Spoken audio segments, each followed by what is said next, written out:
In order to get 3D or 4D image of the fetal superficies, you need to keep some amount of fluid in front of the target in order to have a nice rendering view. Let's try if we can do it here in this little one. I can see that the profile is accessible. I correct my depth, and what is important, I can see that some fluid is there. I will try to utilize this moment, and I will bring the 4D rendering directly into the fluid. The region of interest you can see there, and very important is this green line, because just imagine it's like the camera. This represents the direction of rendering. Let's activate the 4D acquisition, which will present the fetus here, the baby face, and there are some controls which are important here. First of all, you need to be careful about the threshold low. If your threshold low is too low, it is not good because you see much noise there.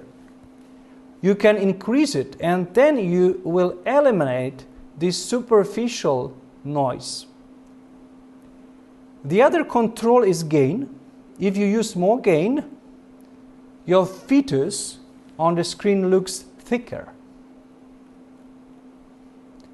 The next control, which is very important, is the possibility to accept the region of interest. But at the moment the fetus moved a bit, I will reposition my rendering region. So you can see that the fetus is closer and closer to the uterine wall. That's why we have problems. I release the pressure of my transducer because then you can form more fluid in front of the face. Baby is in extensional position a bit.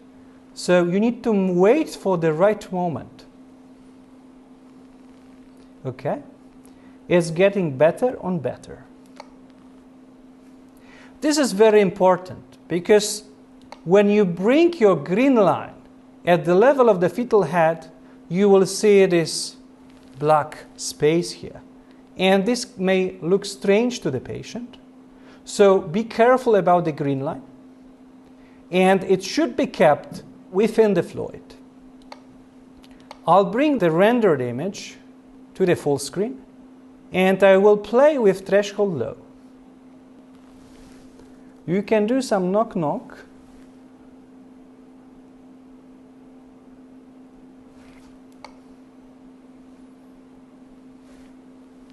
The other obstacle that we have here is the cord in front of the face. To some amount, it can be eliminated by using threshold, but not fully. Let's do the rendering. When you do your 3D, 4D for fetal superficies like fetal face, fetal limbs, fetal gender, you need to activate 3D or 4D. I'll try with 4D first. And then you see the region of interest. Very important is the green line over here. This represents that you will instantly display your acquisition in render mode, and the green line has to be kept within the fluid. Try to avoid the pressure on your transducer, and when this green line is in front of your target, you can release the acquisition trigger. See the result. This is the baby face now. I will make it a bit bigger. I fix the region of interest that will help me to magnify the image within the same settings. So here I increase the threshold low, and you see that the image is comparable to some fetoscopic views of the fetus. Here you can watch the mimics.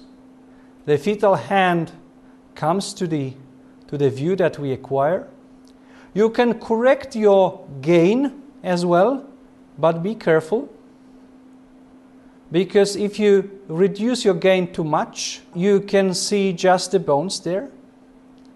If you keep your gain too high, you see more noise, and it is quite difficult to visualize the exact superficies.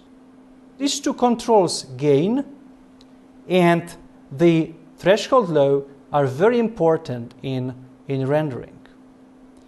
4D is the sequela of volumes, because you see the motion. So I keep my transducer steady and rendering goes continuously. I can do 3D static acquisition for the fetal phase, and then we should expect better resolution, but we have the risk of motion artifacts. So let's try to do the same shot in 3D static mode.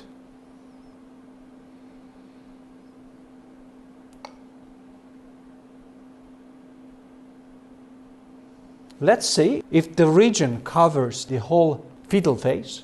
And now I will do the same. I need to change my levels of the threshold or gain. I will increase the threshold low levels, and the result is the enhanced quality of the surface.